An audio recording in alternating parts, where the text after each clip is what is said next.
Dagens tema er fossilbrensel og fornybar energi. Rundt om i landet vårt nå har det pågått en stor miljøkonkurranse, hvor ungdommer fra 16 til 19 år kunne være med å delta. I studiet i dag så har vi med oss miljøforskeren Emilie Olsen. Hei, velkommen. Takk. Og gründer og elev i Inspiro, Rebecca Hushold. Hei. Hei. Og som du er også deltaker og kommer fra gruppa The Firing Girls. Ja. Ja. Det vil først begynne med deg, Rebecca. Ja. Hvordan kom dere på denne ideen? Nei, altså med en gang vi fikk presentert selve oppgaven, så begynte vi å tenke på forskjellige måter å besvare den på. Og så kom egentlig bare ideen. Den kom bare, så har vi bare videreutviklet den. Så bra. Ja. Men kan du fortelle kort hva denne ideen inneholder? Altså, vi har laget et produkt som gjør det billigere å bruke, eller kjøre hybridbiler, som gjør at bensinen for hybridbiler blir billigere, da, for å forklare det veldig kort. Ja, så bra. Interessant. Ja. Men som jeg har forstått det, så har dere drevet med det her i 7 uker nå? Ja, gruppa mi har drevet med det i 7 uker. Gruppa deres, ja.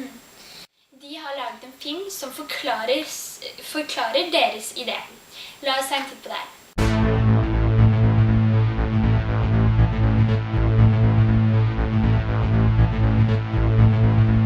Har du noen gang tenkt på å skaffe deg en hybridbil, eller har du kanskje en fra før?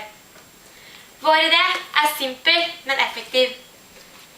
Vi har tenkt til å plassere en chip inne i alle hybridbilers bensintank. Slik at når du setter inn bensinpumpa, vil den automatisk registrere chipen, og bensinen vil bli billigere. Dette vil selvfølgelig føre til at folk med vanlig bil vil få noen øre dyrere bensin, fordi staten fortsatt må ha inn like mye penger. En annen ting vi har tenkt på er at hvis folk både har hybridbil og får billigere bensin, kan det føre til at de kjører dobbelt så mye. Og da er vi jo like langt. Derfor har vi tenkt til å ha en kvote på for eksempel 12 000 km i året, slik at, og hvis man kjører over det, så må man betale like dyr bensin.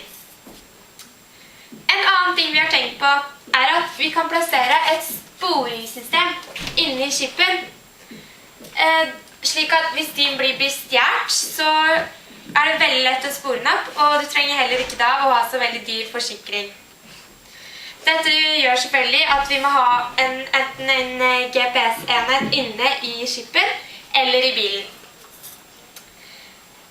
Selvfølgelig må alle bensinstasjoner i hele Norge oppgraderes, men på sikt vil ikke dette lønne seg for bare økonomien, men for noe som er langt mer viktig, nemlig miljøet vårt. Ja, det var altså filmen av ideen til The Firing Girls. Veldig bra. Men Emilie Olsen, du som er miljøforsker, hva synes du om en slik idé som det her? Ja, altså det høres veldig interessant ut først og fremst, men jeg har noen spørsmål da, selvfølgelig. Ja, da begynner debatten. Dere sier jo da at ideen deres er simpel, men det slår ikke meg som simpelt det å måtte oppgradere alle bensinstasjoner i landet for å ikke snakke om verden. Altså selve ideen er det som er simpelt. Det som må gjøres for å aktivisere den, det er en utfordring. Men vi mener at det må gjøres noe, og det vet vi jo. Og det her kan jo være en glimrende måte å satse på hybridtrafikken i først og fremst Norge. Men la oss nå si da at hele Norge går til anskaffelse av en slik hybridbil. Hva vil da skje med bensinprisene? Altså, staten vil ikke da få inn de pengene de skal ha? Og så et veldig interessant poeng der. Og det jeg vil si til deg da er først og fremst, hvis hele Norge går til anskaffelse av en hybridbil, så har vi kommet utrolig langt. Og da vil selvfølgelig bensinprisene også gå tilbake til normalt. Men det vil allikevel lønne seg å ha en hybridbil fordi de er billigere, fordi de bruker mindre bensin. Så bra. Har dere vært i kontakt med andre og fått tilbakemeldinger, altså tatt ideen et steg videre? Ja, det har vi gjort. Vi la frem ideen vår for Honda, som har utviklet en hybridbil kalt Honda Insight. Og vi fikk en grundig innføring av dem om hybridbiler og bilen deres. Og de hjalp oss med å utvikle ideen vår da, og vi fikk veldig positive tilbakemeldinger fra dem. Så bra.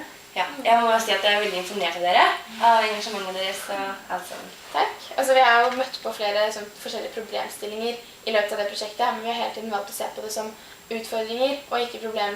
For da har vi liksom funnet en løsning. Og det er sånn vi også mener at vi må se på den miljøkrisen vi er i nå. Vi må se på det som en utfordring, for da er det enklere å gjøre noe med det. Da kan vi også finne løsninger. Veldig bra. En veldig flott avrunding av Men vi har et lite innslag. Jeg og gruppa mi, The Fighting Girls, vi har vært ute og pratet med mennesker og lagd en liten film som viser at de engasjerer seg. Ja, så bra. Snurr film.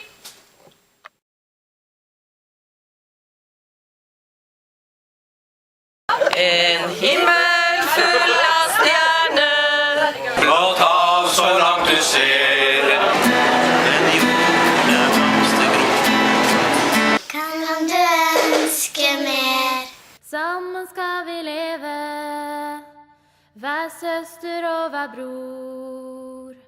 Små barn av regnbuen og en frodig jord.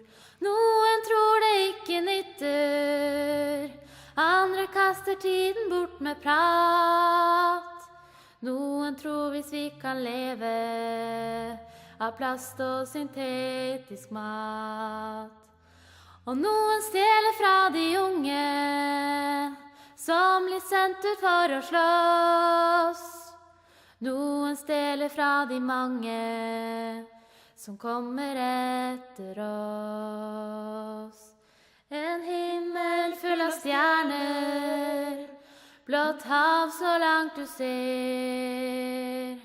En jord der blomster gror, kan du ønske mer.